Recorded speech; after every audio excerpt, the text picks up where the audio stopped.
एक राजा केरल के थे, उनका नाम धर्मात्मा था, धर्म के पूर्ण रक्षक, और उनके संतान हुई थी। उस संतान का नाम रखा गया था चंद्रहास। पूरे राज्य में आनंद छाया हुआ था। आक्रमण चारों तरफ से हो गया, मारे गए।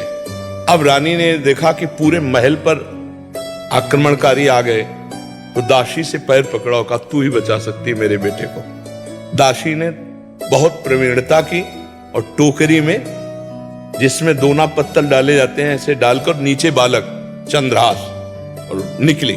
वो भाग करके दूसरे राज्य में पहुंची। तो धृष्ट बुद्धि नाम के जो उस राज्य के मंत्री थे, उनकी शरण में गए। उसको राजकुमार बचाना था। ये नहीं बताया कि राजकुमार है, मेरा पुत्र है और मैं इसकी रक्षा करना चाहती हूं आपकी शरण में रहकर। अब देखो उनकी उन्नति। अब एक दिन दृष्ट बुद्धि की पुत्री थी, उसका नाम था विषया।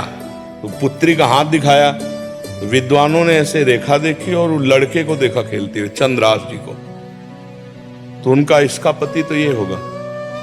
जो सब सभा गई, सो जल्लाद बुलाए और कहा, इसको काट के फेंक दो जंगल में जाके। जब वो जल्लाद जंगल में ले गए, बोले, बेटा तुम्हें पता हम क्यों लाए? तो उनका, हमें तो पता नहीं। तो उनका, तुम्हें मारने लाए हैं। मैं मारूंगा नहीं तुम्हें।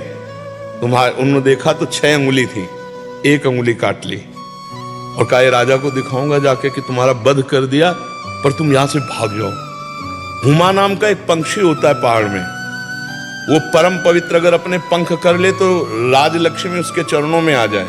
वो आकर के बैठ गया चंद्रहास जी के ऊपर। इतने में चंदनवती नाम के राज्य का छोटा राजा, दृष्ट बुद्धि जो बादशाह के मंत्री थे, उनके यहां वो कर देने जा रहा था। तो जब गए तो देखा चंद्रहास जी सुंदर राजकुमार, और अंगुली कटी हुई, तुरंत पट्टी बांधी और लेकर के वापस चले गए।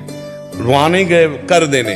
तो बादशाह ने दृष्ट बुद्धि से कहा, चंदनवती नगर का राजा कर देने नहीं आया।